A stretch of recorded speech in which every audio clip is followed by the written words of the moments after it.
प्रत्येक भागात पसरले होते. त्याचे डोळे, डोके, चेहरा, कान आणि सर्वत्र असलेले अस्तित्व त्यांच्या उपस्थितीने सर्व गोष्टींना भारावून टाकणारे होते. सूर्य दुखताच पृथ्वीवर उगवायला सुरुवात केली होती, तेव्हा याज्ञवल्क्य हा एक शहाणा व राजा जनकासमोर बसला होता. राजाची उत्सुकता वाढली होती आणि त्याने याज्ञवल्क्याला विश्वाची रहस्य समजावून सांगण्यास सांगितले. सौम्य स्मिताशाने याज्ञवल्क्य कथा विनू लागला, ज्यामुळे जीवनाचे गुंतागुंतीचे जाळे उघड होईल. महाराज, याज्ञवल्क्य म्हणाला, दोन पाय अध्यात्म आहेत, जे आपल्या अस्तित्वाचे सार आहे. जेव्हा आपण चालतो तेव्हा त्या आपल्या भौतिक स्वरूपाचे प्रकटीकरण असलेल्या अधिभूताची कृती असते आणि विष्णूसाठी तो अधिदेवता आहे. दैवी उपस्थिती जी आपल्याला आपल्या प्रवासात मार्गदर्शन करते. आणि शरीर आणि विश्व यांच्यातील गुंतागुंतीचे संबंध स्पष्ट करणे सुरू केल्याने राजाचे डोळे कुतूहलाने चमकले. याज्ञवल्क्य म्हणाला, खालची वाहिनी अध्यात्म आहे, तर कचरा बाहेर काढण्याचे त्याचे कार्य अधिभूत आहे आणि सूर्य मित्र त्याची अधिदेवता म्हणून काळजी घेतो. सदस्य याज्ञवल्क्य बोलत होते तसंच ते स्वतःला भौतिक जगाच्या पलीकडच्या एका क्षेत्रात घेऊन जात असल्याचे दिसत होते. ते पिढीच्या आवरावाबद्दल बोलत होते, जो आद्य होता आणि त्याचे कार्य जे अधिभूत होते.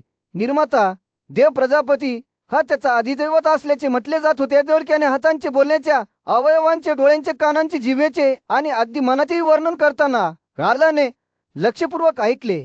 असे वाटत होते की शरीराच्या प्रत्येक भागाचा विश्वासी स्वतःचा अनोखा संबंध आहे.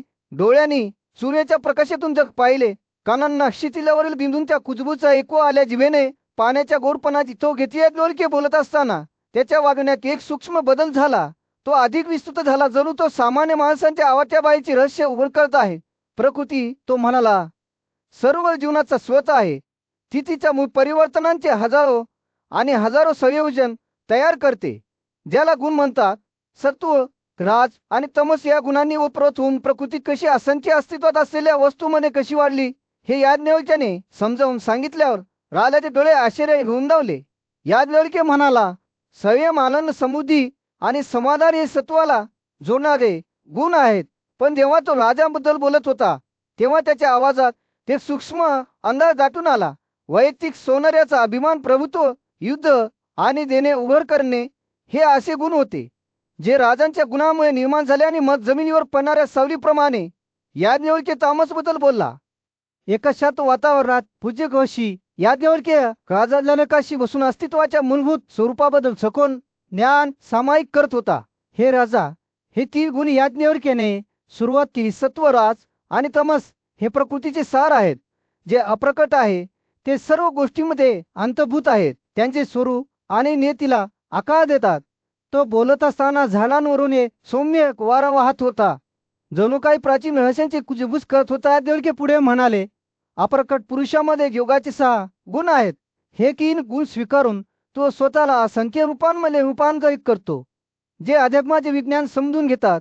ते म्हणतात की विश्वात सत्वाला उच्च स्थान, राजांना मध्यम स्थान आणि तमासला निम्न स्थान दिले गेले आहे. याज्ञवल्क्याचे शब्द हवेत लटकत असताना धुपाचा एक मंद सुगंध प्रकाशात तरंगत होता.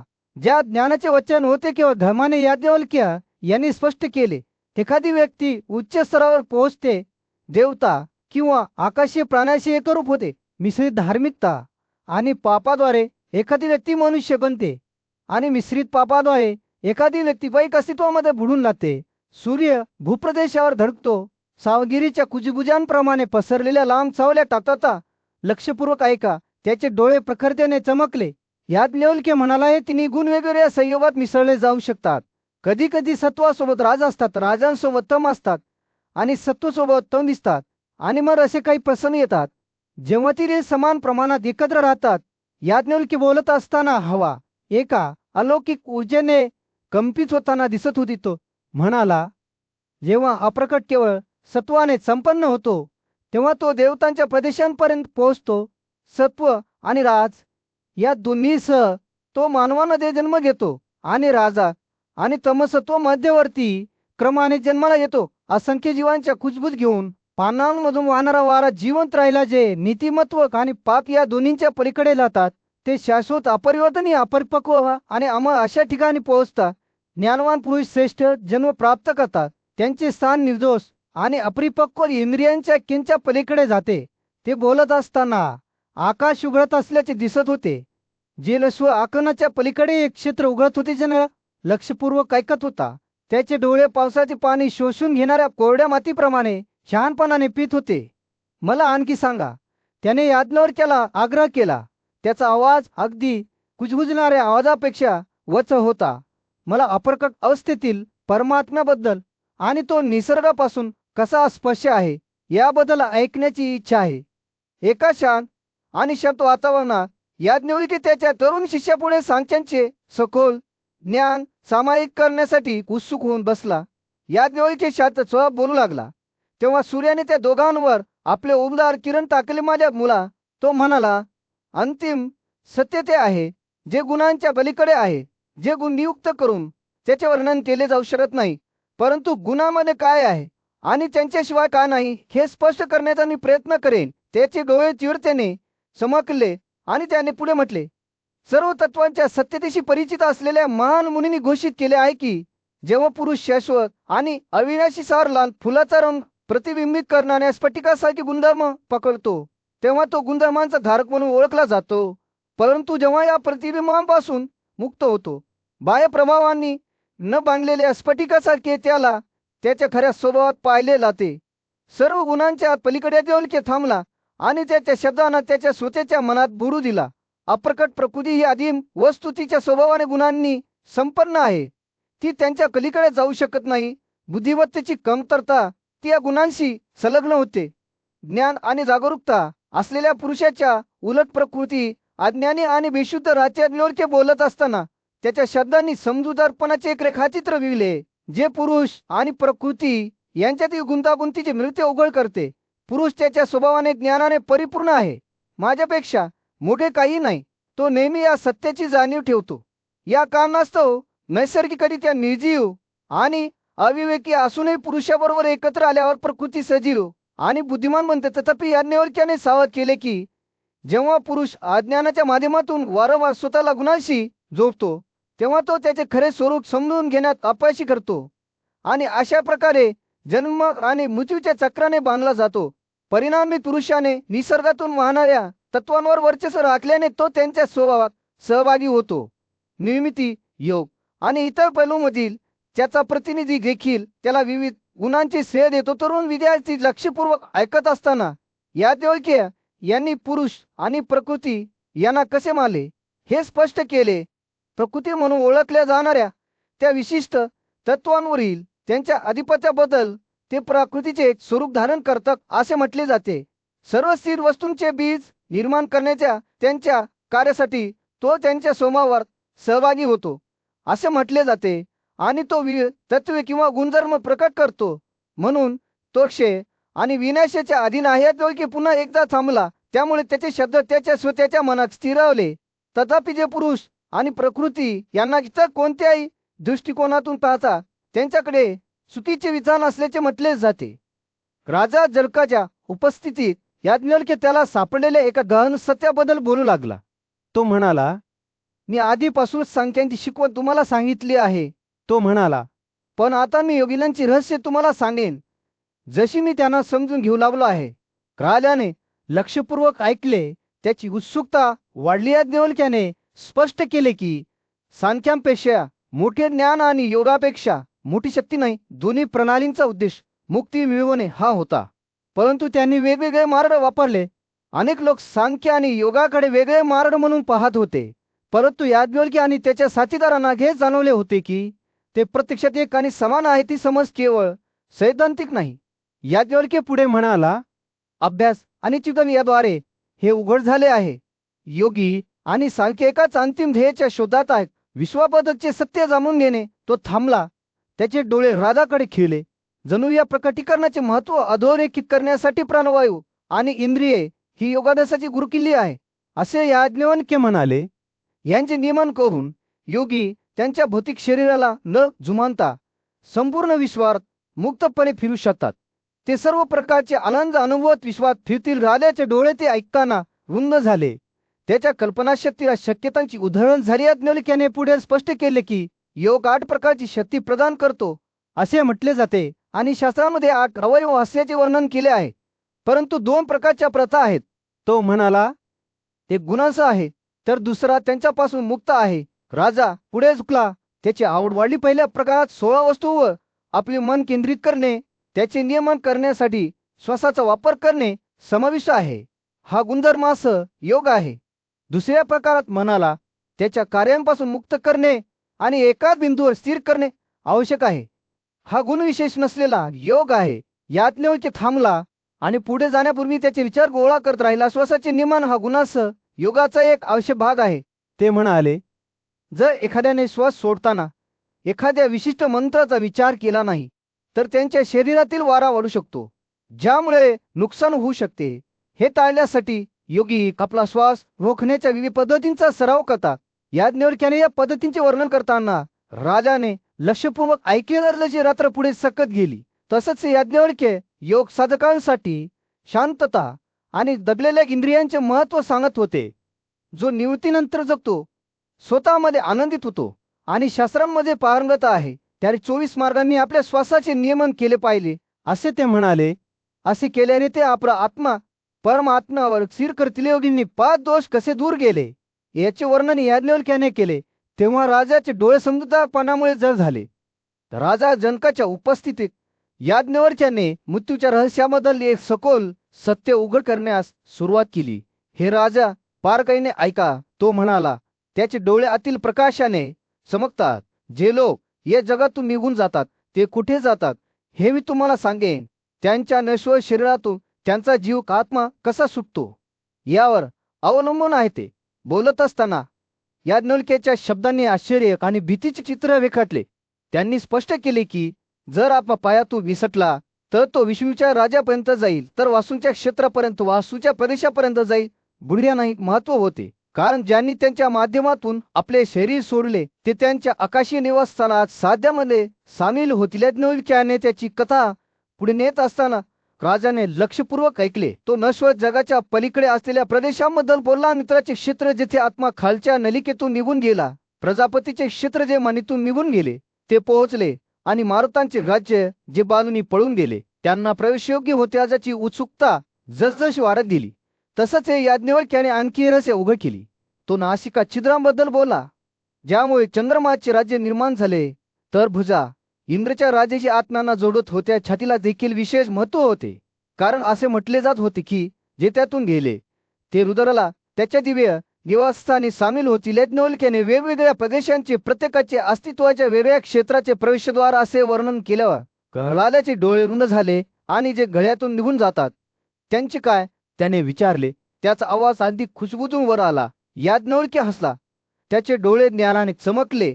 ते त्या महान तपस्वी नाराला त्याच्या उत्कृष्ट क्षेत्रात सामील होती. सूर्य अस्त होत असताना सभागृहाच्या वर एक उदाहरणारी चमक आणत याज्ञवल्क्य मृत्यूच्या आगमनाचे भाकीत करणाऱ्या पुरुषसूचनात्मक चिन्हाबद्दल बोला. त्याने स्थिर ताऱ्या अरुंधतीबद्दल सांगितले, ज्याने जेव्हा अदृश्य झाले तेव्हा शेवट जवळ असल्याचे संकेत दिले. कोळीच्या जाळ्यासारखी छिद्रे असलेली चांद्रचक्ती आणि तशाच खुणा असलेली सौरचत्याज्ञवल्क्याने चिन्हे प्रकट करतात. राजाने गंभीरपणे ऐकले. इतरांच्या डोळ्यात प्रतिबिंबित प्रतिमा गमावणे, स्वतःची चमक किंवा बुद्धी कमी होणे आणि देवतांकडे दुर्लक्ष करणे किंवा ब्राह्मणाशी भांडणे. तो मृत्यूचे संकेत देणाऱ्या रंगांबद्दल बोलला. गडद रंग फिकट होतो आणि चंद्र किंवा सौरपट्ट्यांमध्ये छिद्रे असतात. जसजशी रात्र वागत गेली याज्ञवल्क्याने अंतिम चिन्हे प्रकट केली, जी मृत्यू जवळ येत असल्याचे सूचित करत होती. तो म्हणाला, एखाद्याच्या डाव्या डोळ्यातून अश्रूंचा एक प्रवाह, त्याचा आवाज मंद आणि गंभीर, किंवा एखाद्याच्या डोक्यातून वाहणारे वाफ हे निश्चित संकेत आहेत की तो माणूस दिवस निघण्यापूर्वीच मरण पावेल. राजा जनकाच्या उपस्थितीत याज्ञवल्क्याने त्याच्या स्वतःच्या आध्यात्मिक प्रवासाची एक कथा सांगितली. त्याने हे स्पष्ट करून सुरुवात केली की त्याने एकदा सर्वोच्च ब्रह्माला समजून घेण्याचा प्रयत्न केला होता, जो प्रकटीकरणात राहतो. राजाचा प्रश्न सखून होता आणि याज्ञवल्क्याने त्याला काळजीपूर्वक ऐकण्याचा इशारा दिला. त्यानंतर याज्ञवल्क्याने उघड केले की त्याने प्रकाशाची शक्तिशाली देवता सूर्याकडून यजुष मिळवले होते. त्याने ज्ञानाची विनंती करून सूर्याकडे नम्रपणे कसा संपर्क साधला आणि सूर्याने त्याची इच्छा कशी पूर्ण केली हे त्याने स्पष्ट केले. वक्तव्याचे मूर्त स्वरूप असलेल्या सरस्वती देवीला याज्ञवल्क्याच्या शरीरात प्रवेश करण्यासाठी पाठवण्यात आले, ज्यामुळे त्याला तीव्रभुजा मिळाली जेव्हा देवीने त्याच्या आत पकडले, तेव्हा याज्ञवल्क्याला एक ज्वलंत संवेदना जाणवली की तो सहन करू शकत नाही. ही अग्निपरीक्षा त्याच्या स्वतःच्या आध्यात्मिक वाढीसाठी आहे हे माहीत नसल्याने तो वेदनेने जवळच्या प्रवाहात बुडून गेला. सूर्याने त्याला आश्वासन दिले की ही वेदना लवकरच कमी होईल, आणि खरोखर ती झाली. जेव्हा उष्णता कमी झाली तेव्हा सूर्याने याज्ञवल्क्याला वेद, उपनिषद आणि सतपथ ब्राह्मणांची रहस्य सांगितली. या नवी ज्ञानामुळे याज्ञवल्क्याची समजूत मुक्तीकडे वळली. त्याला मिळालेल्या दैवी कृपेबद्दल तो आनंदाने आणि कृतज्ञतेने भरून गेला. जेव्हा तो चिंतन करत बसला तेव्हा त्याने सरस्वतीचे स्मरण केले आणि सूर्य आणि देवी या दोघांनाही स्वतःला समर्पित करून तिला नेहमीचे अर्घ्य दिले. त्यानंतर याज्ञवल्क्याने आपला वेळ 100 योग्य शिष्यांना हे पवित्र ग्रंथ शिकवण्यात घालवला, जे वेदांमधील रहस्य समजून घेताना आनंदाने भरून गेले. त्याने राजा जनकाच्या वडिलांच्या बलिदानाचे नेतृत्व करण्याची जबाबदारी स्वीकारली. जिथे त्याने वेदांसाठी भरलेल्या दक्षिणावरील वाद सोडवला, राजाने याज्ञवल्क्याला त्याच्या ज्ञानाबद्दल आणि त्याने ते सूर्याकडून कसे मिळवले याबद्दल विचारले.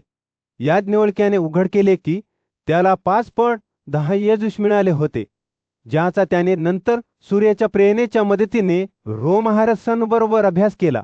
त्याने शतपथ ब्राह्मण संकलित केले, जे काम यापूर्वी कोणीही हाती घेतले नव्हते. याज्ञवल्क्य जेव्हा ध्यान धारणेत बसला तेव्हा गंधर्व विश्ववासू या ज्ञानाचे रहस्य जाणून घेण्यासाठी त्याच्याकडे आला.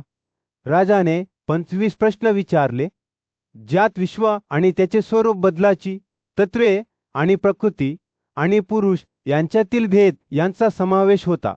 याज्ञवल्क्याने प्रत्येक प्रश्नाचे स्पष्ट आणि अचूक उत्तर दिले, जे त्याच्या वेद आणि उपनिषदांच्या आकलनावर आधारित होते. विश्ववासूच्या प्रश्नांना उत्तर देताना याज्ञवल्क्याने उघड केले की त्याचे मन सरस्वती देवीकडे मार्गदर्शन मागत आतल्या दिशेने वळले होते. उत्तरे त्याच्या आत लोणीसारखी नैसर्गिकरित्या उद्भरली.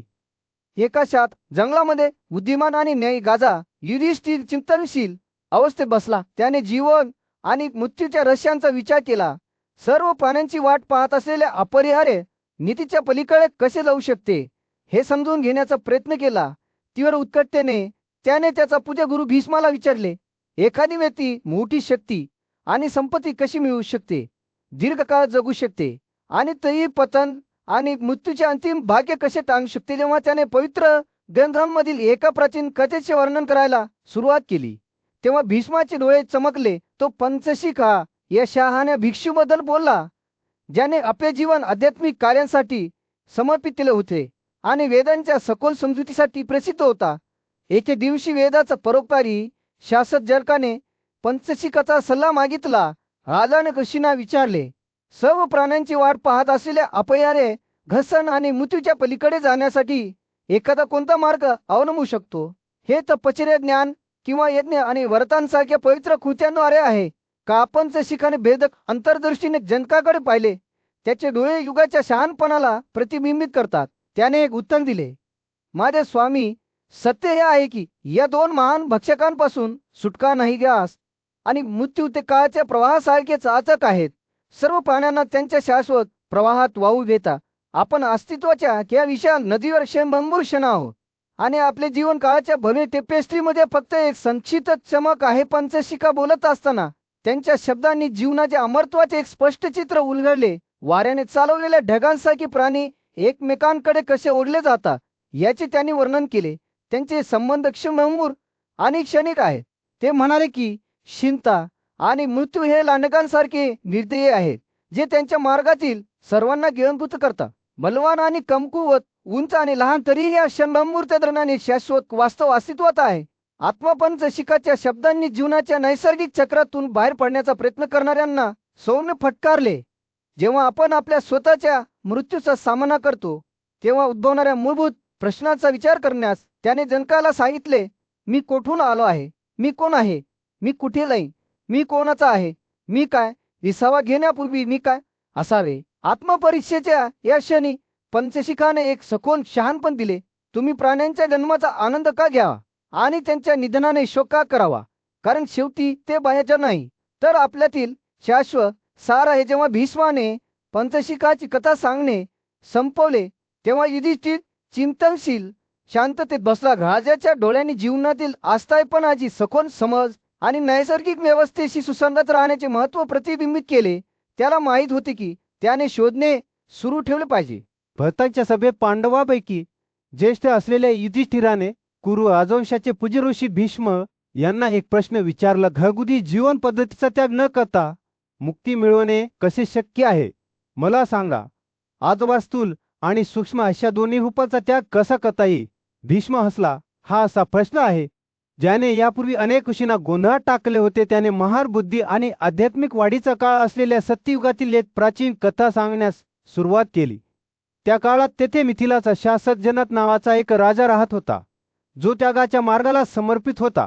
त्याला वेदांमध्ये आणि मुक्तीवरील धर्मग्रंथांमध्ये चांगले ज्ञान होते आणि त्याचे वर्तन धर्माच्या तत्वांद्वारे मार्गदर्शित होते.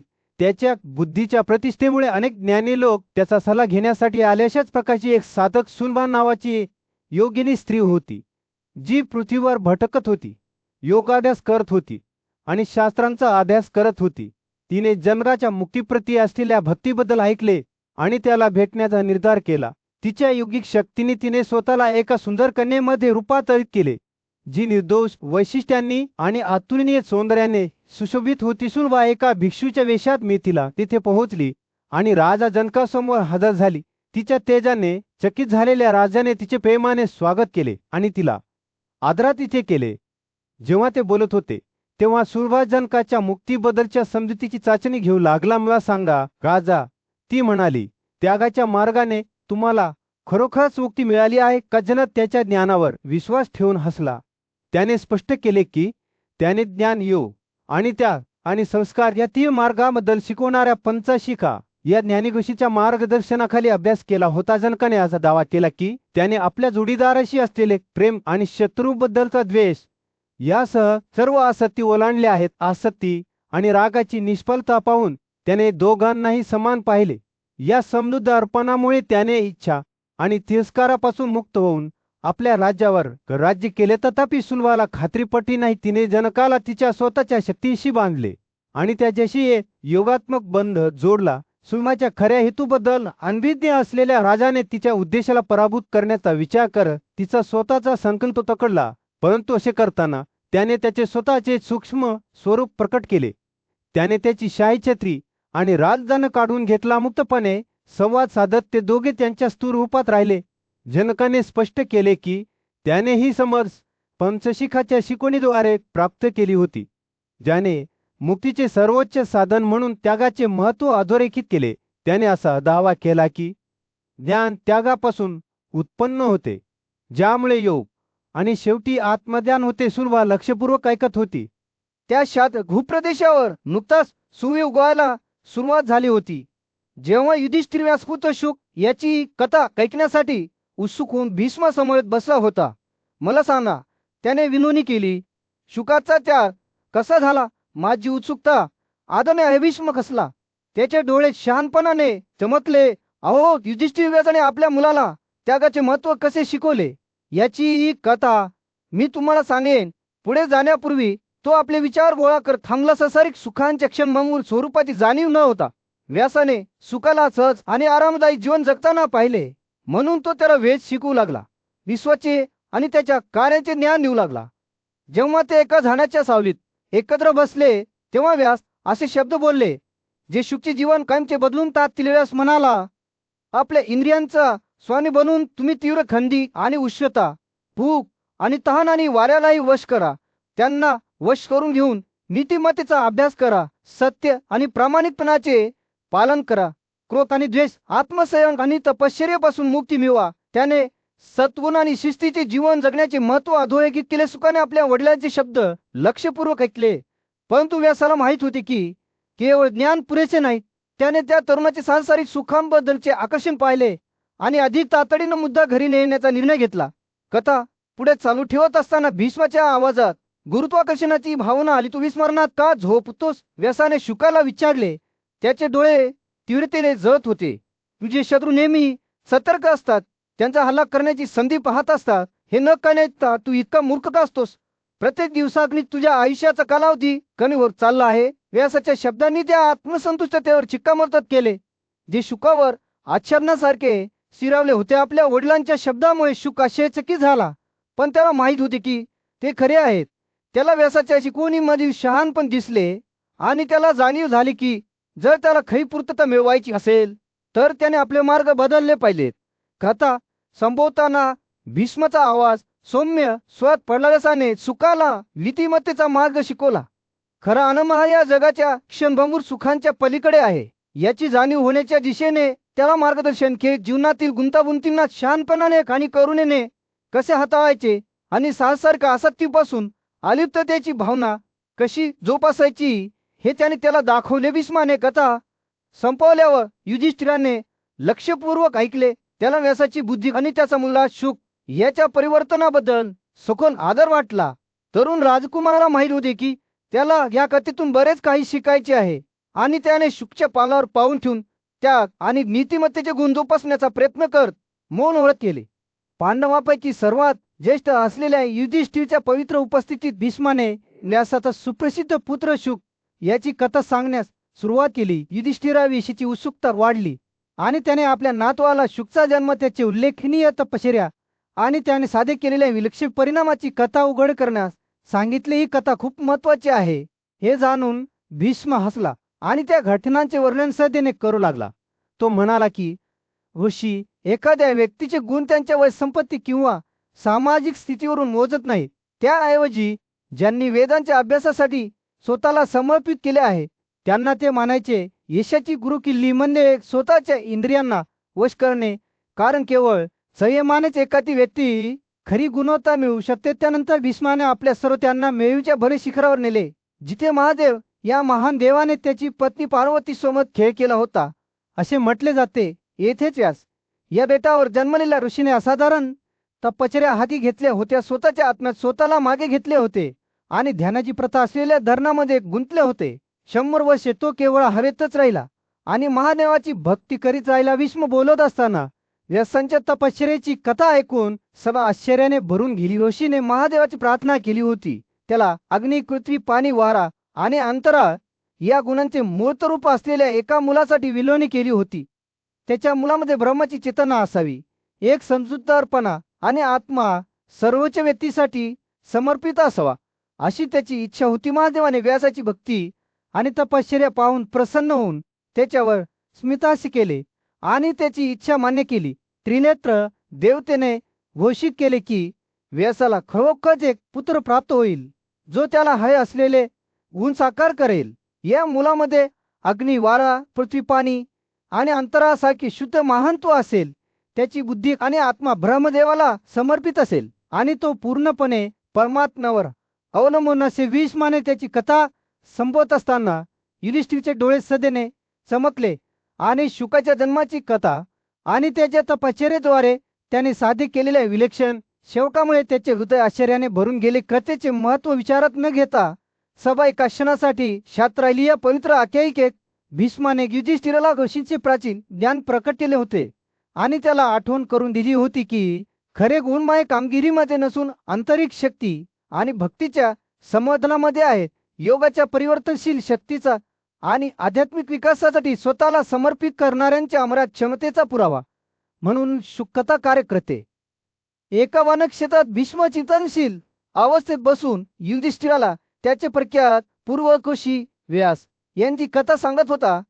भीष्माने सुरुवात केली. सत्यवतीचा मुलगा, त्याने देवांकडून मोठे वरदान मिळवले होते आणि आता तो अग्नी निर्माण करण्यासाठी 2 काड्या एकत्र चोळण्यात गुंतलेला होता.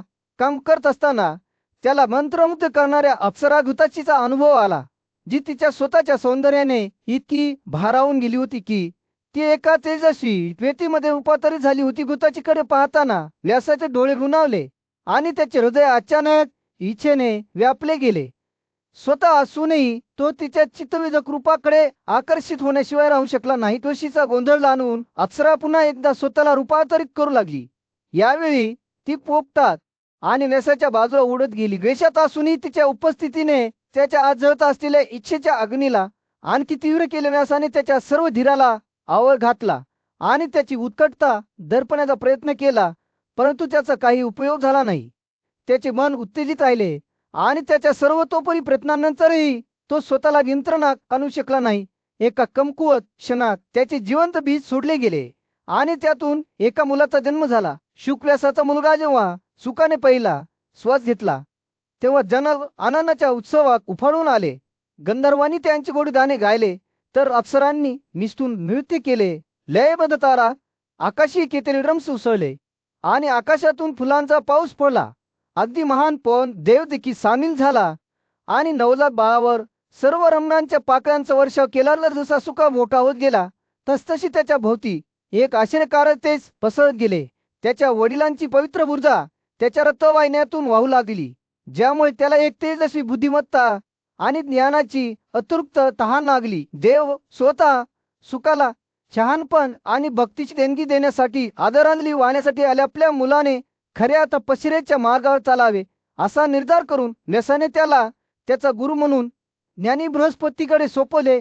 बृहस्पतीच्या मार्गदर्शनाखाली सुकाने वेदांच्या रहस्यांचा सखोल अभ्यास केला, त्यांच्या रहस्यांवर प्रभुत्व मिळवले आणि त्यांचे प्राचीन ज्ञान स्पंदनासारखे आत्मसात केले. जसे त्याचे ज्ञान आणि भक्ती वाढत गेली तसतशी शुकची प्रतिष्ठा संपूर्ण क्षेत्रात पसरली.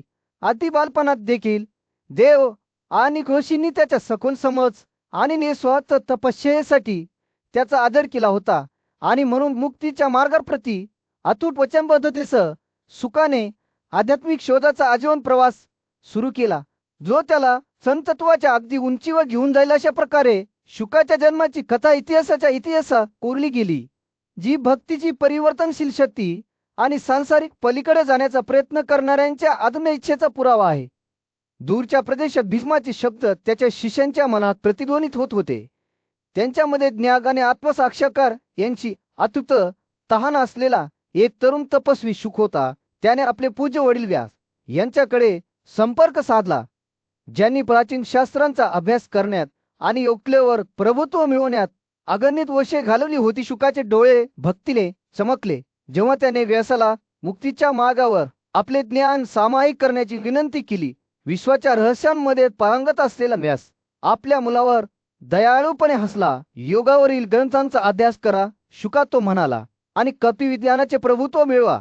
जेव्हा तुम्ही ही तत्वे समजून घ्याल तेव्हा मी तुम्हाला मिथिलाचा ज्ञानी राजा जनकाकडे पाठवीन, जो तुम्हाला तुमच्या प्रवासात पुढील मार्गदर्शन करेल. आणि विनम्रतेने भरलेल्या अंतःकरणाने सुकाने आपल्या प्रवासाला सुरुवात केली. त्याने डोंगर, नद्या आणि जंगले पार केली, विशाल भूभाग सहजपणे पार केला. जरी तो त्याच्या योग शक्तीने आकाशातून उडू शकत असता, तो चालत असताना त्याने त्याच्या सभोवतालच्या जगाचे, त्याचे सौंदर्य, त्याचे संघर्ष आणि तेथील लोकांचे निरीक्षण केले. त्याचे मन शांत राहिले, त्याच्या अंतिम ध्येयावर लक्ष केंद्रित केले, मुक्ती प्राप्त करणे. मिथिला येथे पोहोचल्यानंतर सुकाने राजा जनकाच्या द्वारपालांना संदेश पाठवून शहरात प्रवेश करण्याची परवानगी मागितली. खडबडीत वागणूक असलेल्या कुल्यांनी सुरुवातीला त्याचा मार्ग अडवला, परंतु त्यांच्यापैकी एकाने दयाळूपणे सुकाला राजवाड्यात नेले, जिथे त्याचे आदराने आणि सौजन्याने स्वागत करण्यात आले. राजाच्या मंत्र्याने सुंदर महिलांच्या चमूसह राजवाड्यात सुकाचे स्वागत केले. नृत्य, संगीत आणि संभाषणात निपुण असलेल्या या मुली त्यांच्या सौंदर्य आणि आकर्षणासाठी ओळखल्या जात होत्या. त्यांनी सुकाला जलपान केले, त्याची पूजा केली आणि चमत्कार दाखवून बागांमध्ये त्याचे नेतृत्व केलेलं. जसे रात्र होत गेली तसंच हे सुख चिंतन करत बसला. त्याचे मन त्याच्या आंतरिक शोधावर केंद्रित झाले. त्याने स्वतःला योगासाठी समर्पित केले, नंतर झोपी गेला, फक्त नंतर जागे होण्यासाठी आणि त्याच्या आध्यात्मिक पद्धतींना पुन्हा सुरू करण्यासाठी. सुंदर स्त्रिया जरी उपस्थित असल्या तरी त्याला त्याच्या ध्येयापासून विचलित करू शकल्या नाहीत, आणि म्हणून भक्तीने घडलेल्या अंतःकरणाने आणि शांततेच्या भावनेने राजा जनकाच्या राजवाड्यात शुकाने रात्र घालवली, जे त्याचे मुक्तीचे स्वप्न साकार होण्याच्या एक पाऊल जवळ होते. जसे जसे तारे वर चमकू लागले तसचा शुकाचा आत्मा अधिक उजळला. त्याच्या वडिलांकडून आणि ज्ञानी राजाकडून मिळालेल्या शहाणपणामुळे आणि मार्गदर्शनाने तो प्रकाशित झाला. त्याचा प्रवास अजून संपलेला नव्हता, परंतु प्रत्येक पावलावर तो अंतिम सत्याच्या जवळ गेला, एक सत्य जे त्याला मुक्त कळे. मिथिला राजावर सूर्य क्वचितच उगवला होता. जेव्हा राजा जनक त्याचा मंत्री आणि कुटुंबासह सुकाच्या आश्रमात पोहोचला, राजाच्या पुजारीने महागड्या आसनांचे दागिन्यांचे आणि रत्नांचे तसेच पवित्र अर्घ्य सोहळ्यासाठीचे साहित्य घेऊन मार्गाचे नेतृत्व केले. ते जवळ येत असताना राजा जनकाने त्याच्या पुजारीकडून एक सुंदर सुशोभित आसन घेतले, ज्यावर एक उत्कृष्ट चादर आच्छादलेली होती, आणि ते मोठ्या श्रद्धेने सुकाला सादर केले. पूज्य गुरुव्यासाचा मुलगा सुकाने ही भेट स्वीकारली आणि स्वतःला सिंहासनावर बसवले. त्यानंतर राजाने विहित विधीनुसार त्याची पूजा केली, त्याच्या पायांना पाणी अर्पण केले आणि त्याला अर्घ्य आणि किनी अर्पण केली. पूजा स्वीकारल्यानंतर सुकाने राजाला अभिवादन केले आणि त्याचे कल्याण आणि समृद्धीची चौकशी केली. त्या तरुण तपस्वीच्या नम्रतेमुळे प्रसन्न झालेल्या राजा जनकाने सुकाला त्याच्या भेटीचा उद्देश विचारला. सुकाने उत्तर दिले की त्याला त्याच्या सहानी मुक्तीच्या मार्गाच्या समजुतीसाठी प्रसिद्ध असलेल्या ज्ञानी राजा जनकाकडून मार्गदर्शन घेण्यासाठी पाठवले होते. राजाने त्याला सांगितले होते की जनक सर्व शंका दूर करेल आणि ब्राह्मणाच्या कर्तव्यांविषयी सूचना देई. शुकाच्या शिकण्याच्या उत्सुकतेवर प्रसन्न होऊन जनक हसला. त्याने जन्मापासून ब्राह्मणाची कर्तव्ये समजावून सांगायला सुरुवात केली. वेदांच्या अभ्यासापासून सुरुवात केली, त्यानंतर तपश्चर्या आणि गुरुची सेवा केली. शिक्षण पूर्ण केल्यानंतर ब्राह्मणाने घरी परतावे, घरगुती अग्नीची स्थापना करावी आणि घरगुती जीवनाची कर्तव्ये पार पाडत आपल्या जोडीदारासोबत राहावे. जेव्हा जनक बोलत होता तेव्हा शुक लक्षपूर्वक ऐकत होता. त्याचे डोळे राजाकडे खिळलेले होते. ज्याने शुद्ध समज प्राप्त केली आहे त्याने ब्रह्मचार्य, गडस्थ्य आणि वनप्रस्थ या 3 जीवन पद्धती अनुक्रमे स्वीकारणे आवश्यक आहे का, असे त्याने विचारले. जनकाने उत्तर दिले की अशा समजुतीशिवाय मुक्ती अशक्य आहे. त्याने स्पष्ट केले की गुरुशी संपर्क साधणे आवश्यक आहे, कारण ध्यान ही अशी नौका आहे जी एखाद्याला जगाचा महासागर पार करण्यास मदत करते. सत्वांच्या मार्गाचे पालन करण्याच्या आणि सर्व विरुद्ध जोड्यांच्या पलीकडे जाण्याच्या महत्वावर भर देत राजाने बोलणे सुरू ठेवले. तो म्हणाला की राज आणि तमांपासून जन्मलेल्या दोषांना दूर करून एखाद्याला याच जीवनात मुक्ती मिळू शकते. जनकाने राजा येतीशी संबंधित एक म्हण देखील सामायिक केली, ज्यात प्रत्येक प्राण्यामध्ये अस्तित्वात असलेल्या तेजस्वी किरणाचे परम आत्म्याचे वर्णन केले आहे. जसे संभाषण पुढे सरकत गेले तसंच ते शुक अधिकाधिक समजूतदारपणाने ऐकत होते. त्याचे अंतःकरण योगभक्तीने भरले होते. त्याने विचारले की मन आणि आत्म्याला नियंत्रित करून द्वेष आणि इच्छा सोडून आणि सर्व वस्तू आणि प्राण्यांप्रती समान मनोवृत्ती धारण करून ब्रह्म प्राप्त करणे शक्य आहे का. जनक हसला, शुकाच्या प्रश्नांवर प्रसन्न झाला. त्याने उत्तर दिले की जेव्हा एखाद्या व्यक्तीने भीती, इच्छा किंवा द्वेष जपणे बंद केले. जेव्हा भीष्म चिंतनशील अवस्थेत बसला होता तेव्हा मिथिलाच्या राज्यावर सूर्य मावत होता. त्याने भूप्रदेशावर एक उबदार नारिंगी प्रकाश टाकला होता. त्याने फक्त राजा जनकाचे शब्द ऐकले होते आणि त्याचे मन आश्चर्याने आणि विस्मयाने भरले होते. शुद्ध आत्मा आणि स्थिर निष्कर्ष असलेले कौशिक राजाच्या शब्दांवर वास करत होते, स्वतःला त्यांच्या आत पाहत होते. त्याने विचार करत असताना शुकचा उद्देश पूर्ण झाला आणि त्याच्यावर आनंदाची आणि शांततेची एक खोल भावना कोसळली. त्याला माहित होते की आता पुढे जाण्याची वेळ आली आहे आणि म्हणून वाऱ्यासारखा तो उत्तरेकडे हिमावच्या पर्वतांच्या दिशेने निघाला. ज्या वेगाने त्याने प्रवास केला तो श्वास रोखून धरायला लावणारा होता, ज्याने त्याला पाहणाऱ्या सर्वांना चकित केले. शुका हिमालयात चढत असताना त्याच्या सभोवतालच्या परिसराचे उत्कंठवर्धक सौंदर्याच्या क्षेत्रात रूपांतर झाले. अप्सरा हवेत नाचत होत्या, त्यांची अलौकिक रूपे एका अलौकिक प्रकाशाने चमकत होती. किन्नर आणि भृंगराज घोडधून गात होते, तर मटकस आणि खंजरीत आणि स्वरमेळामध्ये त्यांचे स्वतःचे भीतीदायक स्वरमेळ जोडले. जीव फिरत होते. त्यांच्या विविध संदेष्टा सृष्टीच्या विविधतेचा पुरावा आहे. तुम्हाला आपले चैतन्य जाई पंथ पसवले. हा स्थानिक आनंदी कोकिलांमध्ये नाचत असताना त्यांचे कर्कश पण सुरेल ओरडे हवेत भरून गेले. पक्ष्यांचा राजकुमार गरुड शिखरावर राहिला. त्याच्या भेदर नजरेने सर्व खाली सर्वेक्षण केले. जगातील 4 शासक, देवता आणि ऋषींचे विविध वर्ग अनेकदा या पवित्र ठिकाणी विश्वासाठी चांगले काम करण्याच्या प्रयत्नात आले. तेच विष्णूने पुत्र मिळवण्याच्या प्रयत्नात कठोर तपश्चर्या केल्या होत्या आणि येथेच कुमक या आकाशीय सेनापतीने पृथ्वीला त्याच्या सामर्थ्याने चलत आपला डार्क खाली फेकला होता. स्कंदाचे आव्हान अजूनही युगानुयुगे प्रतिध्वनित होते. जर सामर्थ्यवान माझ्यापेक्षा श्रेष्ठ व्यक्ती असेल किंवा ज्याला ब्राह्मण अधिक प्रिय असतील किंवा जो ब्राह्मण आणि वेदांप्रती भक्तीत माझ्याशी तुलना करू शकेल, तर त्याने हा डार्थ काढावा किंवा किमान त्याला हलवाव्या बांधपडून उचलणार असे स्वतः विचारताना तिने जर थरथरत गेले. विष्णूने सर्व देवतासुर आणि राक्षसांना स्कंदाच्या आव्हानामुळे त्रस्त झालेले पाहिले. या परिस्थितीत काय करावे यावर त्याने विचार केला.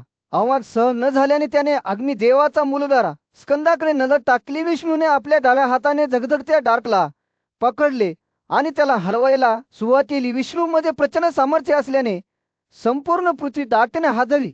जरी तो दाट उचलण्यास सक्षम होता तरी त्याने केवळ तो हलवून स्वतःला संतुष्ट केले. स्कंदाचा सन्मान अबाधित ठेवला. स्वतः त्याला हलवून विष्णूने प्रल्हादाला संबोधित केले, हे पहा, कुमाराचे सामर्थ्य दुसरे कोणी नाही. सूर्य डोंगरा आश्रयस्थानावर मावत होता, जिथे पूज्य ऋषी व्यास त्याचा मुलगा शुक याच्यासोबत राहत होता. व्यासांचे शिष्य ज्यांना त्यांच्या गुरुकडून वैदिक शास्त्रांचे प्रशिक्षण मिळाले होते, ते नुकतेच पृथ्वीवरील वेदांचे विभाजन करण्यासाठी निघाले होते. ते वेदाचे ज्ञान दूरदूरपर्यंत पसरवतील हे जाणून ते आनंदाने आणि उद्देशाने भरून गेले होते. जेव्हा शिष्य डोंगरावरून खाली उतरले तेव्हा त्यांनी अग्निष्टोमासह विविध यज्ञ केले आणि ब्राह्मण, क्षत्रिय आणि वैद्यांच्या विधींचे आचरण केले. ब्राह्मणांकडून त्यांना खूप आदराने वागवले गेले आणि ते समृद्धी आणि कीर्तीचे जीवन जगले शिकवले. आणि यज्ञात काम केले दरम्यान पाहत आश्रमात व्यास चिंतनशील अवस्थेत बसला. त्याचे मन त्याच्या शिष्यांच्या जाण्याबद्दल चिंतेने भरून गेले. त्याचा मुलगा शुक देखील उपस्थित होता, परंतु तो दूर दिसत होता, विचारात हरवलेला होता. वातावरणातील बदल लक्षात घेऊन एक महान तपस्वी आणि द्रष्टा आश्रमात आला. तो व्यासाकडे गेला आणि त्याने वैदिक ध्वनी का शांत झाले आहेत हे विचारले. व्यासाचे उत्तर एक आनंदाचे आणि उद्देशाचे होते. तो त्याचा मुलगा शुक याच्यासह वेदाचे पठण करीत असे आणि तिन्ही विश्वांना त्यांच्या पवित्र ध्वनीने भरून टाकत असे, आणि म्हणून सर आणि पुत्र एकत्र वेदांचे पठण करू लागले. त्यांचे आवाज डोंगरा असे स्थानातून प्रतिध्वनित होत होते. पण ते पूर्ण प्रवाहात असताना एक हिंसक वारा उठला, जो समुद्राच्या वादळासारखा तीव्रतेने वाहत होता. व्यासाला लगेच जाणवले की हा एक शकुन आहे, ज्यामुळे पठण स्थगित केले जावे असे संकेत मिळाले. तथापि शुक उत्सुक झाला आणि त्याने त्याच्या वडिलांना वायाच्या उत्पत्तीबद्दल विचारले. व्यासाने त्याला सांगितले की तो शुक उत्कटतेने आणि अंधाराच्या गुणधर्मांच्या पलीकडे गेला आहे आणि आता चामुलपणाच्या क्षेत्रात राहतो. त्यानंतर व्यासाने वायाची विविध कार्ये स्पष्ट करण्यास सुरुवात केली, जी परमात्म्याची अभिव्यक्ती होती. असे 7 मार्ग होते ज्यातून वारे वाहू लागले. प्रत्येकाची स्वतःची अनोखी वैशिष्ट्ये होती. पहिला वारा समानाने धूळ आणि उष्णतेपासून निर्माण झालेल्या ढगांच्या समूहाला कुंडीत उतरण्यास उद्युक्त केले. दुसरा वारा हवाने ज्योती उदयास आणल्या आणि दिसू लागल्या. उद्वा या तिसऱ्या वाऱ्याने 4 महासागराचे पाणी शोषून घेतले आणि ते वेल्कमधील ढगांना दिले. चौथ्या वाऱ्याने संवादाने ढगांना आधार दिला आणि त्यांना वेगवेगळ्या भागांमध्ये विभागले. 5वा वारा ओला, कोरडा आणि उकडलेली झाडे होती, ज्यामुळे अनेक प्रकारच्या आपत्तीजनक घटना घडल्या. प्रत्येक वाऱ्याची कार्य समजावून सांगत असताना शुक लक्षपूर्वक ऐकत होता. त्याचे मन ज्ञान आणि समजूतदारपणासह विस्तारत होते. वेदांचे पठण हा केवळ ज्ञानाच्या प्रसारासाठीच नव्हे, तर जगाच्या संरक्षणासाठी देखील एक पवित्र विधी झाला होता. पवित्र निवाऱ्याच्या शांत वातावरणात एक तरुण ऋषी शुक प्राचीन धर्मग्रंथांच्या अभ्यासात खूप गुंतलेला होता. त्याच्या तीव्र एकाग्रतेने आणि भक्तीने त्याला त्याच्या काळातील सर्वात नीतिमान व्यक्तींपैकी एक म्हणून प्रतिष्ठा मिळवून दिली होती. अचानक चंदनाच्या गोड सुगंधाने हवा भरून गेली, जो नारद या दिव्य कौशीच्या आगमनाचे संकेत देत होता, ज्याने सहजपणे आकाश पार केली. जेव्हा नारद शुकाच्या विश्रांतीवर उतरला तेव्हा त्या तरुण ऋषींनी त्याला पारंपरिक अर्घ्य, पवित्र पाणी आणि फुले अर्पण करून त्याचा सन्मान करण्यासाठी घाई केली. नारद या आदराने प्रसन्न झाले आणि सौम्य स्मिताशाने शुकाच्या जवळ गेले. हे प्रिय बाळ, मला सांग की मी तुझ्यासाठी काय करू शकतो? तुला खरा फायदा काय होईल? नारद, मला तुमचे मार्गदर्शन हवे आहे. कृपया मला सर्वोच्च कल्याण साध्य करण्याच्या मार्गावर मार्गदर्शन करा. असे उत्तर देताना शुकचे डोळे चमकले. नारद विचारपूर्वक मान डोलावून शांत आवाजात बोलू लागला. पूर्वीच्या काळात माझ्या प्रिय शुक प्रख्यात सनक कुमारांनी सत्याचा शोध घेणाऱ्या काही ऋषींना शहाणपण दिले. त्यांनी त्यांना सांगितले की ज्ञानासारखे डोळे नाहीत, त्यागासारखे प्रायश्चित्त नाही. एखाद्याने पाप कृत्यांपासून दूर राहिले पाहिजे आणि स्थिर श्राव आणि चांगल्या वर्तनाद्वारे धार्मिकता जोपासली पाहिजे. नारदाचे शब्द मनाने शिंपडले आणि तो पुढे म्हणाला, सांसारिक गोष्टींची आसक्ती केवळ दुःखाकडे नेत असते. हे मूर्खपणाचे जाळे आहे जे समजूतदारपणाला फसवते. ते अधिकाधिक भ्रमाच्या जाळ्यात अडकते. खरी मुक्ती मिळविण्यासाठी एखाद्याने इच्छा आणि क्रोध नियंत्रित केला पाहिजे.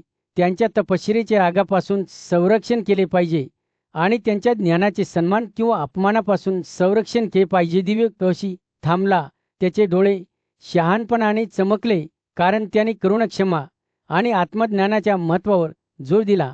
जी व्यक्ती प्रत्येक कृती सोडून देते, कधीही आशेत गुंतलेली नसते, ती सांसारिक सभोवतांपासून पूर्णपणे विलग होते आणि जगाशी संबंधित सर्व काही सोडून देते.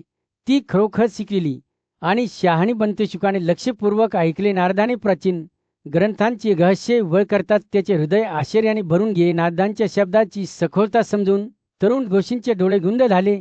जो त्यांच्या इंद्रियांवर नियंत्रण ठेवणाऱ्या देवतांच्या सहवासात राहतो तरीही त्यांच्यापासून वेगळा राहतो, आणि जरी त्याच्याकडे शरीर असले तरी तो कधीही त्याच्याशी स्वतःची ओळख निर्माण करत नाही. अशी व्यक्ती मुक्त होते आणि सर्वोच्च कल्याण प्राप्त करते. नारदाचा आवाज सौम्य झाला जेव्हा त्याने सुखाला सांसारिक वस्तूंच्या आसक्तीपासून सावध केले.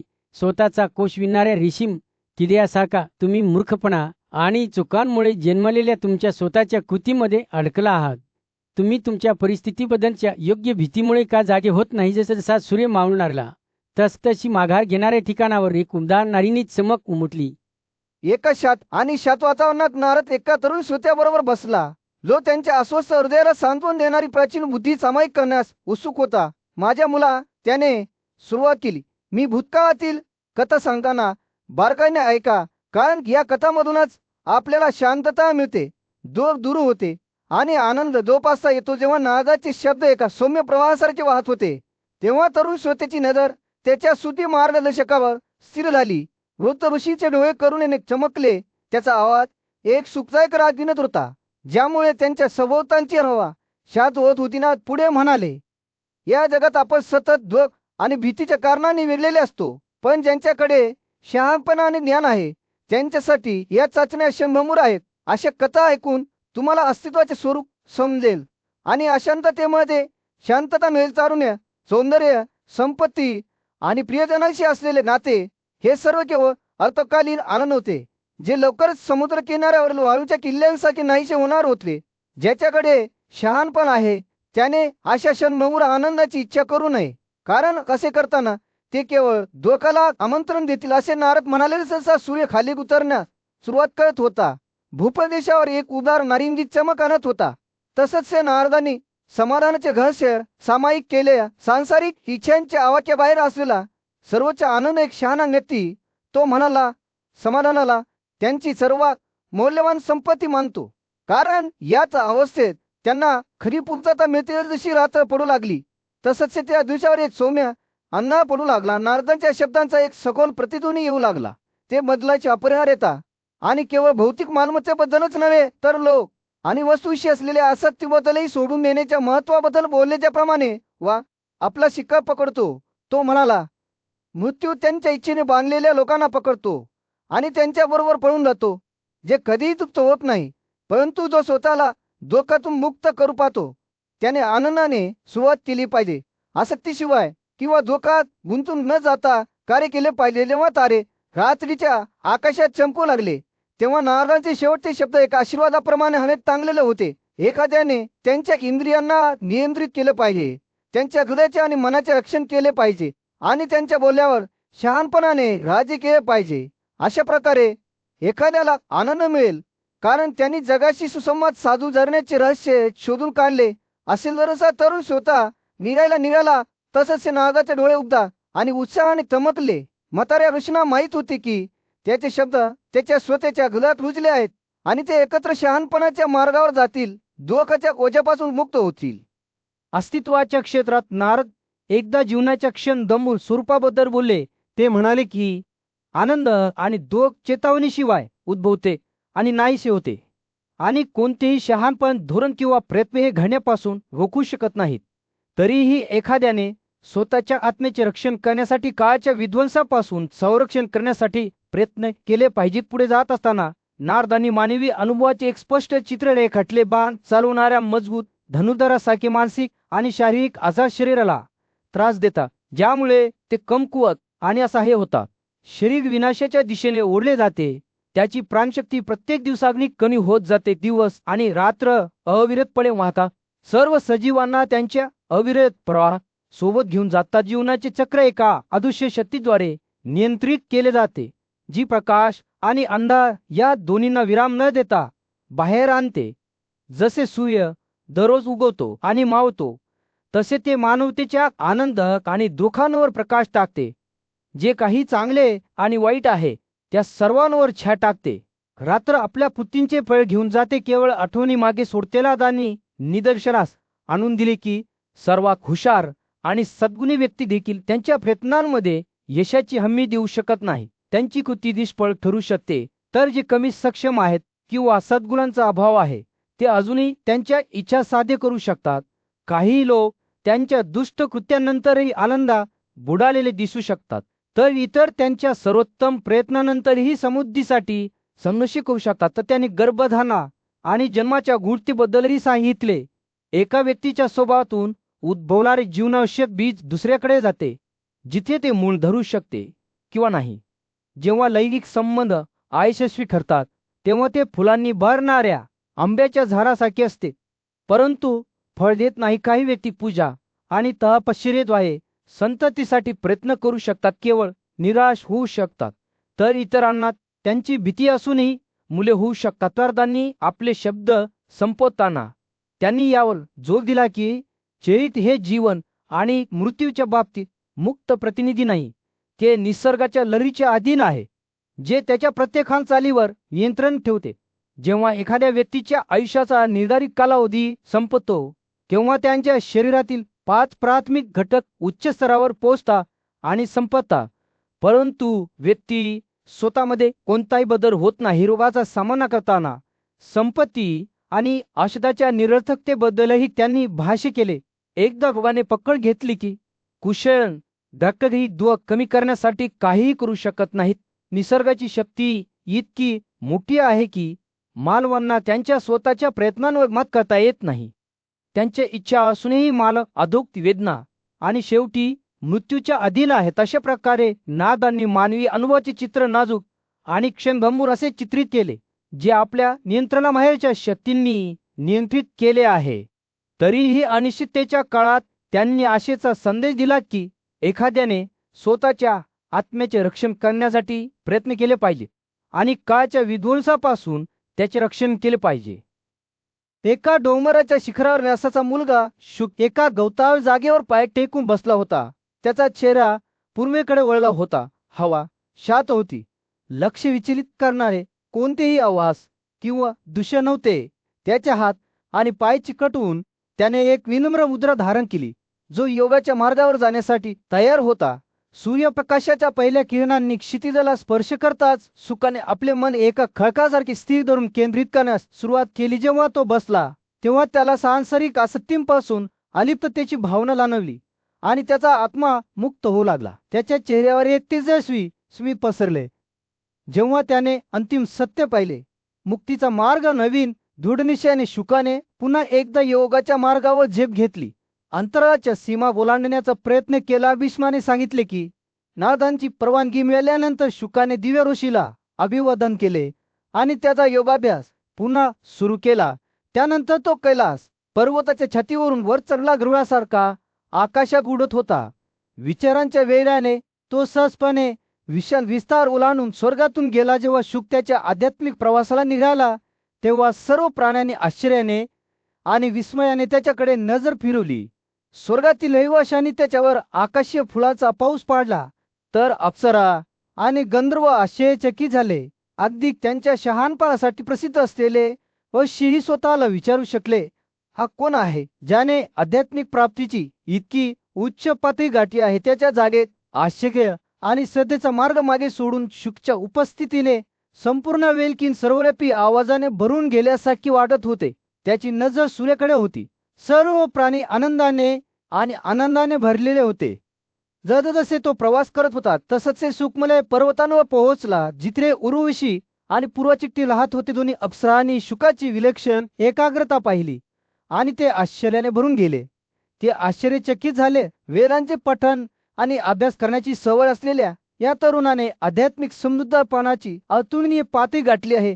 तो खरोखरच एक उल्लेखनीय तरुण आहे, ज्याला त्याच्या वडिलांचे प्रेम आणि कठोर तपश्चर्याचा आशीर्वाद आहे. तथापि ते शुकाला त्याच्या निष्काळजी वडिलांनी दूर पाठवले होते. याबद्दल शोक करणे थांबवू शकले नाही, तर त्यांचे शब्द ऐकून सुकाने त्याच्या सभोवतालच्या जगाकडे नजर टाकली. संपूर्ण विल्किन पृथ्वी आणि तिचे पर्वत, पाणी, जंगले, तलाव आणि नद्या, सर्व देवता, नग आणि मादी आदराने हात जोडून सुकाकडे आश्चर्याने आणि आदराने पाहत होते. त्या सर्वांना संबोधित करताना सुक म्हणाला, जर माझे वडील माझे अनुसरण करीत असतील आणि मला नावाने हाक मारत असतील तर कृपया माझ्यासाठी उत्तर द्या. माझ्याबद्दलच्या तुमच्या प्रेमामुळे प्रेरित होऊन माझी ही विनंती पूर्ण करा. आकाशी प्राण्यांनी जेव्हा सुकाचे शब्द ऐकले तेव्हा त्यांनी प्रत्येक दिशेने प्रतिसाद दिला. पर्वत, जंगले. एका शांत जंगलात भीष्माने अतुलनीय आध्यात्मिक वाढ साध्य केलेल्या प्रसिद्ध ऋषी शुक यांची कथा सांगण्यास सुरुवात केली.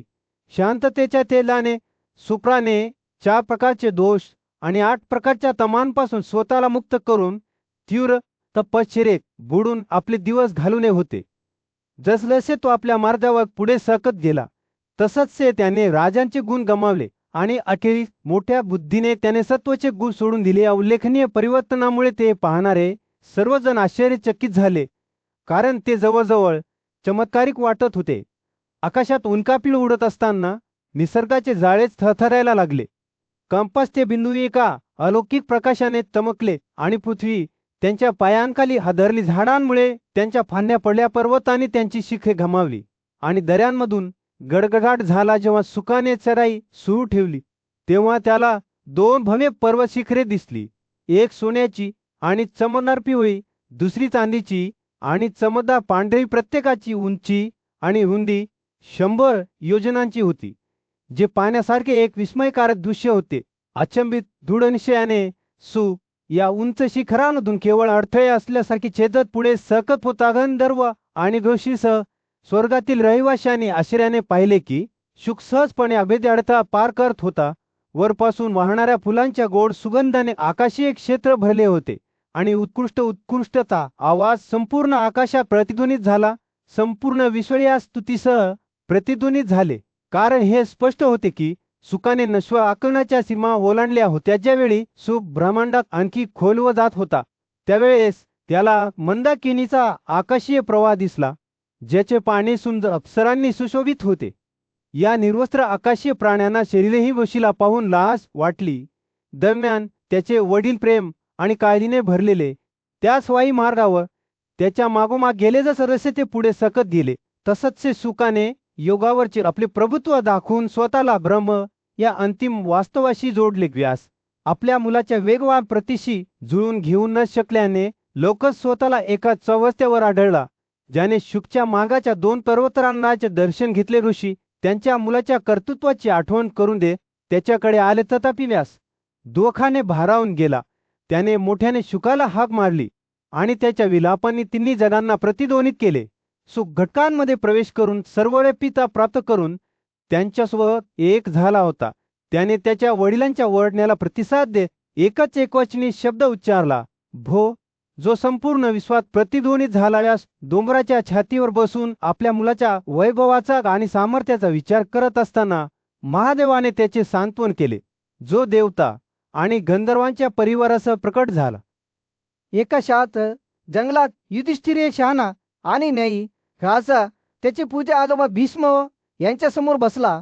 तरुण राजाचे डोळे कुतूहलाने चमकले जेव्हा त्याने आपल्या पूज्य आजीला यश मिळवण्याचे, स्वर्ग मिळवण्याचे आणि अंतिम मुक्ती मिळवण्याचे रहस्य उघड करण्यास सांगितले. भीष्माने सौम्य स्मित हास्यकर पुराणातील एक प्राचीन कथा सांगण्यास सुरुवात केली. नर, नारायण, हई आणि कृष्ण या 4 रूपांमध्ये जन्म घेतलेल्या विश्वाचा शाश्वत आत्मा असलेल्या नारायण बद्दल तो बोला. धर्माचे पुत्र म्हणून जन्मलेल्या या दैवी प्राण्यांमध्ये अतुलनीय तपस्या आणि भक्ती असल्याचे म्हटले जात. तेवढारी नावाच्या एका निर्जन विश्रामगृहात नर आणि नारायण हे त्यांचे दैनंदिन संस्कार अविचल समर्पणाने करत असत. 8 चाकी सुशोभित केलेल्या त्यांच्या सोन्याच्या गाड्या त्यांच्या आध्यात्मिक वाढीच्या अविचल प्रयत्नांचे प्रतीक म्हणून चमकल्या. जेव्हा ते ध्यान करत होते तेव्हा त्यांच्या पुढे वास्तवाचे झाडे थरथरत होते आणि देव देखील त्यांचे तेच पाहू शकत नव्हते. नारक एक दिव्य कशी एका अतृप्त कुतूहलाने या पवित्र स्थळाकडे आकर्षित झाला. इतर देवता आणि पित्यांच्या सन्मानार्थ नर आणि नारायण यांनी